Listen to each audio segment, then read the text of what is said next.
दिल्ली नत्रग अतोप मफम अमगी इंगित थबक तौरोइदबा मफम असिगी अखोइगी इरमदमगी इरैचा मयाम असिगी जरूरत दरकार लैबा मखोइगी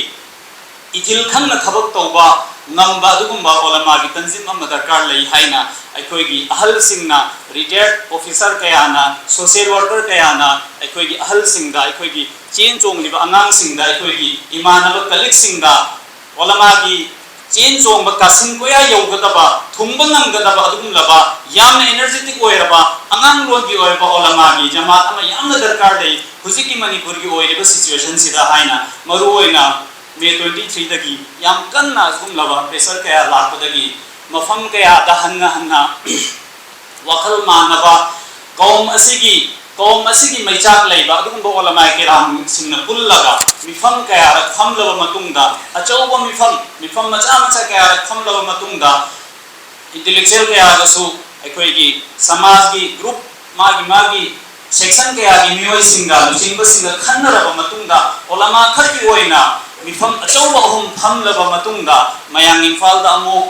sangai impham da amu amasung lirong da amu hairiba mifam sing asi olama chama dagi hena tingkhiba mifam ngakani hairiba ahum suba mifam asida loina mod amato oina hairiba manipur gi lehaw asiga laimai asida lehaw asiga chanaba amasung manipur gi mioi khudingmaki community khudingmaki ithil khangna चटपा अदुगुंबा work तौगदबा अदुगुंबा मखोई कौम असिगी community खुदिंग मगसिगी थिदमत तौबो ngamगदौबा अदुगुंबा group अमा दरकार लेरे हाइबसिदी लोइना यानरे अदुना हाइबा बॉडी अमा सेमलगा अजम अचेत पथाजबा अमसुंग अचेत वसक अमग लोइना हाइबा ngasiगी नुमित असिदा ममांगी चहीदा ngasiगी नुमित असिदा अखोइगी ऑल मणिपुर ओलमा काउंसिल कोबा अदुगुंबा तंजीम अमा मणिपुर gi लेमाय असिदा पे फाउंड दो ونصلي على رسوله الكريم أما بعد وقد قال الله تعالى في القرآن المجيد أعوذ بالله من الشيطان الرجيم بسم الله الرحمن الرحيم واعتصموا بحبل الله جميعا ولا تفرقوا الآية صدق الله العظيم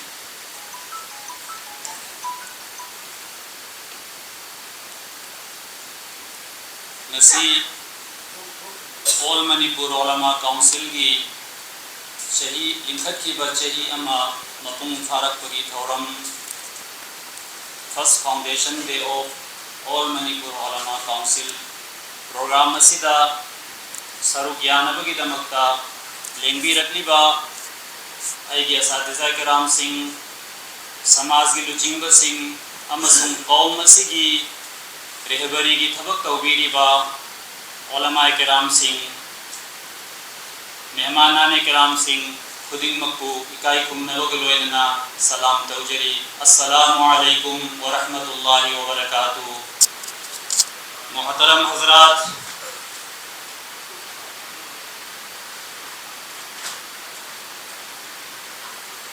मुत्तहिद हो तो बदल डालो निज़ाम गुलशन मुत्तहिद हो तो बदल डालो निज़ाम गुलशन मुंतशिर हो तो मरो शोर मचाते क्यों हो मुंतशिर हो तो मरो शोर मचाते क्यों हो हजरात गिरामी नसी ऑल मणिपुर ओलमा काउंसिल हाइबा तंजीम अमा मणिपुर की लैमाय असिदा साफोंग लक्पा चही अमा फारक पगी नुमित असिदा अखोई असिगुम लबा फाउंडेशन दे मिंथोंदुना यूनिटी अमसुंग अंडरस्टैंडिंग हाइबा थीम असिदा पांथोक्लिबा प्रोग्राम असि अदुकी मतिक दरकार लई अमसुंग मरु ओय अमसुंग हुजिक ओयरिबा इरमदम इमा लेबाक असिगी सिचुएशन असिदा हालात असिदा तंगाई फदबा अमनी हाइना खल्लगा सिंजलांजबनी ऑल मणिपुर ओलमा काउंसिल साफोंग लखिबगी अमसुंग मणिपुर की लैमाय असिदा थोगलखिबगी मरम हाइद्रिंगैदा अखोइना वफम अमा निंगसिंगबदा मफम मतम चाय हाइना खंजै मदुदी इत्तिहाद इत्तिफाक यूनिटी अंडरस्टैंडिंग असि लैब तारबदी मसी अखोइगी कौम अमगी हिंगनबगी लैबाक अमगी नेशन अमगी चौखनबगी अदुगुंलबा अचौब मरम अमनी अमसुंग यूनिटी लैत्रबा अंडरस्टैंडिंग लैत्रबा अतोप इख्तिलाफ बना थल्लबा चयेत खोयत बना थल्लबा खुरकी इन लाई सारबा अदु ऐतारबदी नेशन अदुगी लमदम अदुगी चाउ थनबा अमसुंग मांग ताकनबगी अचौब मरम अमा ओय अदुना अखोइना हिस्ट्री नैनब मतमदा एनी कौम अमा नत्रगा नेशन अमदा इख्तिलाफी हेक लाकपा हौरबा मखल खुदिंगमकी इख्तिलाफ चयेनब खोयनब खुदिंगमकी लाकपना मरम ओयरगा हाइरिब कौम अदु मांगखिनब अमसुंग अखोइगी हिस्ट्री की लमाइदगी फौबा मुत्खिबगी अखोइ खुदम पांदम लोइना खंगनरबने अखोइगी हिस्टोरियन सिंगना अखोइगी मांगद थमदुना अखोइना खंगनरिबा हौकिबा कौम कयागी हौकिबा नेशन कयागी हिस्ट्री अखोइगी मांगद थमबिदुना खंगलिबदुनी अदुना अखोइना हुजिक मणिपुर की लैमाय असिदा ऑल मणिपुर ओलमा काउंसिल कौबा ओलमा खकी ओइबा स्टेट लेवल की गोरी अमा लिंखखिबसिगी पांदम मरम से इसम समना अदुम अखोइ मफम असिदा इरमदम असिदा CSO मयाम अमा ओलमा किराम सिंगदी याव CSO मयाम अमा थबक तौरी अदुबु ओलमा खकी ओइबा अखोइना पुंसी असि हिंगबा मतमदा सोसाइटी असिदा अखोइगी लैमिन्नरिबा इरैचा मयाम असि कम्युनिटी मयाम असिगा तोन तिन्नना लोइनना लैमिन्ननबगी दमक्ता अखोइ अमसुंग शरीयत का लोइनना अखोइदी इस्लाम धर्म चटपा इस्लाम लाइनिंग चटपा मुसलमान ओइबनिना इस्लाम धर्म सु थादोकपा यादबा अखोइगी लैबाक असिगी आइन बुसु मसिगी दस्तूर बुसु थादोकपा यादबा अनिमक मानना चटमिन्नगदोबा अदुगुंबा कौम ओइबनिना अदुगुंबा धर्म चटपा ग्रुप ओइबनिना ओलमाय किराम सिंगी तंगाई फदबा अदुमक लई अमसुंग अखोइगी स्टेट असिदा थबक तौबीरिबा सिविल सोसाइटी ऑर्गेनाइजेशन मयाम सिंगसिगी मनुंगदा एडवाइजर दबु ओइरो एग्जीक्यूटिव कमिटी दबु ओइरो ओलमाय किराम सिंग अदुम यावी तौबतबु मपुंग फाना ओलमाना मपुंग फाना शरीयसी मांग दहाना थमलगा शरीयसी मांग थमलगा थबक तौरम खुदिंगमक तौगदबनी हाइबा अदुगुम लगा बॉडी अमा फोबल लैतबा अदुना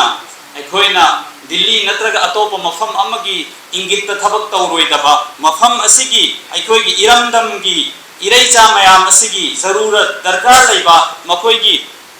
इथिल खंग थबक तौबा नंबा अदुगुंबा ओलमागी तंजिम अम दरकार लई हाइना अखोइगी अहल सिंगना रिटायर्ड ऑफिसर कयाना सोशल वर्कर कयाना अखोइगी अहल सिंगदा अखोइगी चेन चोंगलिबा अंगांग सिंगदा अखोइगी इमानब कलिक सिंगदा ओलमागी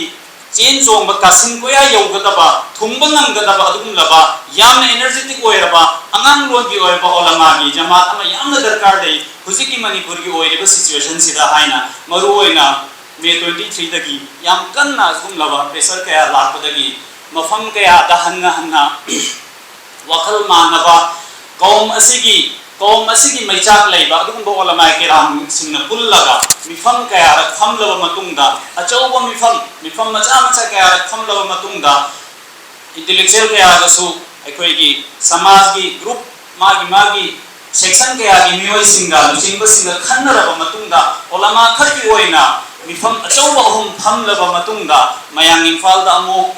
संगाई युमफमदा अमुक अमसुंग लिलोंगदा अमुक हाइरिबा मिफम सिंग असि ओलमा चामदगी हेना तिंखिबा मिफम नाक्तनी हाइरिबा अहुम सुबा मिफम असिदा लोइना मोद अमतो ओइना हाइरिबा मणिपुर की लैहाव असिगा लैमाय असिदा लैहाव असिगा चानबा अमसुंग मणिपुर की मियोय खुदिंगमकी community खुदिंगमकी ethyl खंगना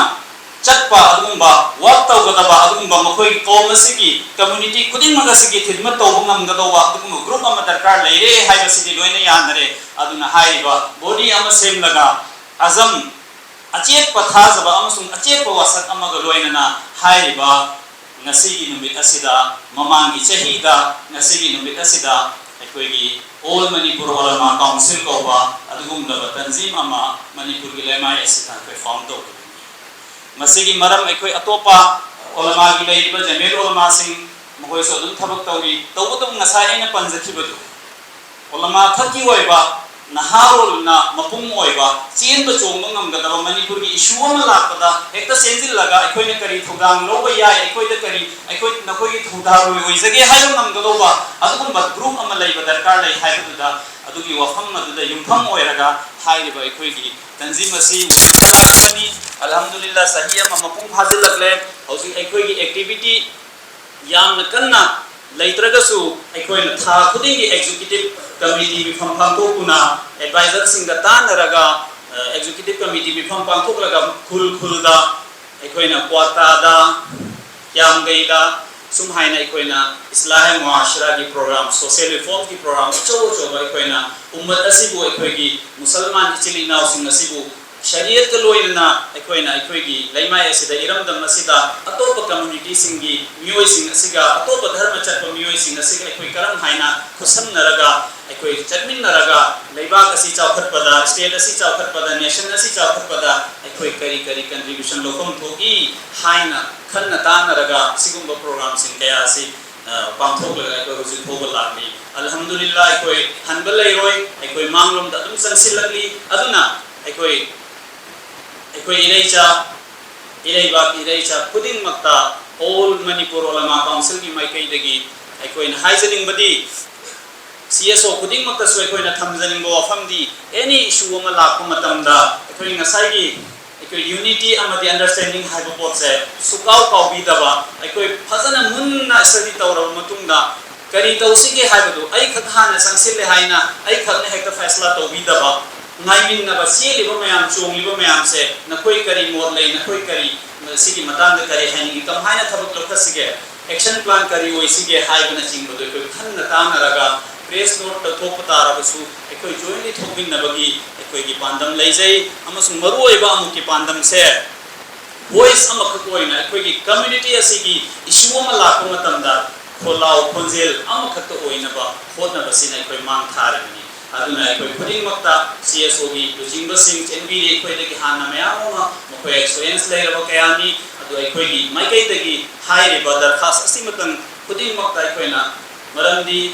all manipur ulama council di shariat ka loina na shariat su thaba ya badali na shariat ka loina na any masla ma lakum matamda issue ma lakum matamda problems ma lakum matamda adu kamai na hal to gadagi hai badu शरीयतु मांग थमलगा मुफ्तियाने किराम कयानी कोई मांग थमली थंबी रिबा मेसाब सिंह एकोई के adviser मी एकोई मणिपुर की Kasing कोया थुंगना दा एकोई की executive member अमसुंग एकोई की member लेरिबनी अदुना मसी मतंग एकोइना एकोई की हानदा की वाक्तो बीरिबा उम्मत असिगी कौम असिगी मैसा को लोइना थबक तो बीरिबा आइगी नुसीजरबा CSO सिंगी एकोई की थोबुबा सिंह जिम्मेदार सिंहदा ऑल मणिपुर ओलमा काउंसिल की माइकई दगी मसी मतंग दरखास्त तौरी अमसुंग नसिगी असिगुम लबा चिंगलेम लबा अखोगी चही मपुंग फारकपगी थौरम असिदा लेंबिरकुना अखोगी चेन चोंगलिबा नहा ओइरिबा अखोगी मेंबर सिंग असिगी पुकनिंग थौगतपिबा अमसुंग एडवाइस कया पिबिबा कोथोंग ओजा सिंग मेसाब सिंगना मसिगी दमसु आइना अखोगी ऑल मणिपुर ओलमा काउंसिल की माइकई दगी अमुक हनाइना मसिगी थागत फोंदोकचरी अमसुंग अखोई पुन्ना इत्तिफाक इत्तिहाद के लोइना थबक थौरम खुदिंगमक तोमिनसी हाइबो वाफम मसि थमजरगा आई ngasiगी इनोट एड्रेस पीबदगी टेंशन जरी अस्सलामु अलैकुम व रहमतुल्लाहि व बरकातहू।